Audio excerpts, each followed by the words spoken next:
സഞ്ജുവും അമ്മയും. പരിചയപ്പെടുത്താൻ മറന്നുപോയി, ഞാൻ പ്രമീള, സ്കൂൾ ടീച്ചറാ. ഇതെൻ്റെ മകൻ സഞ്ജു, ഒരു മൊബൈൽ ഷോപ്പ് നടത്തുക. ഇവർ തമ്മിൽ ഇഷ്ടത്തിലായിരുന്നു. എൻ്റെ മോൻ്റെ കയ്യിലിരിപ്പുണ്ട്, ഇപ്പം മിണ്ടാട്ടല്ല. ഇവരിങ്ങനെ വിട്ടാൽ പറ്റില്ലെന്ന് കരുതിയാ ഞാൻ ഇങ്ങോട്ട് വന്ന്. പ്രതീക്ഷയുടെ അമ്മ ആകെ അമ്പരുന്നു. ഒന്നും മനസ്സിലാവുന്നില്ല. സത്യാണോടി ഇവർ പറയുന്നൊക്കെ? അമ്മയോട് പറയാനിരുന്ന അപ്പോഴാ ഹോസ്പിറ്റലായത്. അവൾ മുഖത്ത് നോക്കാതെ പറഞ്ഞു. സഞ്ജു മുഖം കുനിച്ചിരിക്കുകയാണ്. എന്നാൽ കാര്യങ്ങളിലേക്ക് അടക്കാം. പ്രമീള തുടർന്നു. എനിക്ക് ഭർത്താവില്ല. ഇവൻ ഒറ്റയ്ക്ക് കഷ്ടപ്പെട്ട് വളർത്തി കൊണ്ടുവന്ന ആ ബുദ്ധിമുട്ട് നിങ്ങൾക്കറിയാലോ. പഠിക്കാൻ മണ്ടരായതുകൊണ്ട് ബിസിനസ്സിലേക്ക് തിരിഞ്ഞു. അത്യാവശ്യം നല്ല രീതിയിൽ പോകുന്നുണ്ട്. നിങ്ങൾക്ക് ഇഷ്ടമാണെങ്കിൽ എത്രയും പെട്ടെന്ന് നടത്താം. അവൾ തീരുമാനിക്കട്ടെ. എല്ലാം ഒപ്പിച്ചു വെച്ച് മിണ്ടായിരിക്കുന്ന കണ്ടില്ലേ? പ്രതീക്ഷയുടെ അമ്മ അവളെ നോക്കി കണ്ണുരുട്ടി. ഞാൻ അവളോടൊന്ന് ഒറ്റയ്ക്ക് സംസാരിക്കട്ടെ. അവനെല്ലാം പറഞ്ഞു. തെറ്റ് അവൻ്റെ തന്നെ. മോൾക്ക് അവനോട് ക്ഷമിച്ചൂടെ? അത് വേണ്ടമ്മ. അവളിൽ നിന്ന് ഇങ്ങനെ ഞാൻ പ്രതീക്ഷിച്ചില്ല. വല്ലാത്തൊരു ഷോക്കായിരുന്നു. അത്രയും നാൾ സ്നേഹത്തോടെ പെരുമാറിയിട്ട്. വേണ്ട, ഇനി ഇത് ആവർത്തിച്ചാലോ? അവനൊരു കഥയില്ലാത്തവനാണ്. അതെൻ്റെ തെറ്റാ. ഞങ്ങൾക്ക് വേറെ ആരില്ലാത്തതിനാൽ അവനായിരുന്നു എൻ്റെ എല്ലാം. കുറച്ചധികം ഓമനിച്ചു. പിന്നെ ഈ അസൂയ, കുശുമ്പ്, ഇതൊക്കെ പ്രണയത്തിൽ സ്വാഭാവികമല്ലേ? അവൻ വേറൊരു പെണ്ണിനോട് ചിരിച്ച് സംസാരിക്കുന്നുണ്ട്. മോൾക്കും ദേഷ്യം വരില്ലേ? സ്വന്തം പ്രണയത്തിൽ എല്ലാവരും സ്വാർത്ഥരാ എന്ന് വെച്ച് ഞാനവനെ ന്യായീകരിക്കില്ല കേട്ടോ. മോളുടെ അവസ്ഥ മനസ്സിലാക്കാതെ പെരുമാറിയത് വലിയ തെറ്റ് തന്നെയാണ്. എന്നാലും അവന് മോളെ ഒരുപാട് ഇഷ്ടമാണ്. പ്രതീക്ഷ ഒന്നും മിണ്ടിയില്ല. പക്ഷേ കണ്ണുകൾ നിറഞ്ഞിരുന്നു. ഇനി തീരുമാനം എടുക്കേണ്ട മോള്. എൻ്റെ ഫോൺ നമ്പർ അമ്മക്ക് കൊടുക്കാം. യെസ് ആയാലും നോ ആയാലും ഒന്ന് വിളിച്ചറിയിക്കണം. ഞങ്ങൾ പോവാ. അവർ റൂമിൽ നിന്നിറങ്ങി. പ്രതീക്ഷ ജാലകത്തിനായി പുറത്തേക്ക് നോക്കിയെന്നു. തൊട്ടരികിൽ ആരോ നിൽക്കുന്ന പോലെ അനുഭവപ്പെട്ട് അവൾ തിരിഞ്ഞു നോക്കി. ഒരു തവണത്തേക്ക് എന്നോട് ക്ഷമിച്ചൂടെ? വേണ്ട സഞ്ജു, അത് ശരിയാവില്ല. അവൻ അടുത്തേക്ക് വന്നു. അവൾ പിന്നോട്ട് നീങ്ങി. അവസാനം ചുമലിൽ തട്ടി നിന്നു. അവൾ വാതിൽക്കിലേക്ക് നോക്കി.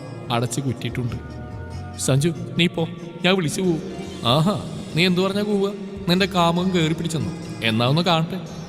അവനവളുടെ അരക്കെട്ടിലൂടെ കൈയിട്ട് ചേർത്ത് കുതിരി മാറി അവൻ്റെ കവിലൊന്ന് അടിച്ചു. വേദനിപ്പിക്കാൻ ഉദ്ദേശിച്ചിരുന്നില്ല. പക്ഷെ അവന് നല്ല വേദന എടുത്തെന്ന് അവൾക്ക് മനസ്സിലായി. സോറി, നൊന്തോ? ഇല്ല, നല്ല സുഖം. മോന്തൊക്കെ അടിച്ചിട്ട് ചോദിക്കുന്നത് കേട്ടില്ലേ? അവൻ ദേഷ്യപ്പെട്ടു. ആ കവിളിൽ ചുംബിച്ചു. ഇനി മാറിക്കോളും. സഞ്ജു അവളുടെ കണ്ണുകളിലേക്ക് തന്നെ നോക്കി. മാപ്പ്, ഞാൻ അങ്ങനെയൊന്നും സംസാരിക്കാൻ പാടില്ലായിരുന്നു. നിന്റെ മെസ്സേജ് കിട്ടിയ ഉടനെ 1.25 മണിക്കൂർ ബൈക്കിൽ മരണപ്പാച്ചിൽ പാഞ്ഞെത്തിയതാന്ന്. ക്യാൻറ്റീനിൽ നിനക്ക് ഫുഡും വാങ്ങി അമ്മയെ കാണാൻ വരാമെന്ന് വെച്ച് അവിടെ കയറിയതാ. നീ വേറൊരുത്തൻ്റെ കൂടെ ഇരിക്കുന്ന കണ്ടപ്പോൾ എൻ്റെ കൺട്രോൾ പോയി. അതങ്ങനെ. I am really sorry. ഇനിയും നീ ആവർത്തിച്ചാലോ? ഇപ്പോൾ തള്ളിയ പോലെ തള്ളിക്കോ. നീയല്ലേ, നിനക്കതിനുള്ള അവകാശമുണ്ട്. വാതിൽ തട്ടിയിട്ടു. മതിയടാ, വാ പോവാം. പ്രമീളയുടെ ശബ്ദം. സഞ്ജു പ്രതീക്ഷയെ കെട്ടിപ്പിടിച്ചു. പോയിട്ട് വരാം. ക്ഷമിച്ചെന്ന് പറ. ആലോചിക്കട്ടെ. എപ്പോൾ പറയും? കഴുത്തിലൊരു താടിയിട്ട് എന്നിട്ട് പറയും. അത് മതി, ഫോൺ വിളിച്ച് എടുത്തേക്കണം. ശരി മുതലാളി. പ്രമീളയും പ്രതീക്ഷ അമ്മയും സംസാരിച്ചുകൊണ്ടിരിക്കുകയാണ്. അവളെന്ത് പറഞ്ഞു മോനെ? അവളുടെ അമ്മ സഞ്ജുവിനോട് ചോദിച്ചു. അവള് സമ്മതിച്ചു. അത് കാണാനുമുണ്ട്. എന്നാൽ ഞങ്ങൾ ഇറങ്ങുക. ആദ്യം കാലൊക്കെ ശരിയാവട്ടെ, എന്നിട്ട് പെട്ടെന്ന് നടത്താം. നമ്മൾ 2 വീട്ടുകാർക്കും ചോദിക്കാനും പറയാനും അധികം പേരൊന്നും ഇല്ലല്ലോ. പുറത്തിറങ്ങി കാറിൽ കയറിയപ്പോൾ പ്രമീള പറഞ്ഞു. പെണ്ണ് കാണാൻ വന്ന് കരണത്തടി വാങ്ങിയ ആദ്യത്തെ മലയാളി എൻ്റെ മോനായിരിക്കും. അയ്യേ, നാണക്കേട്.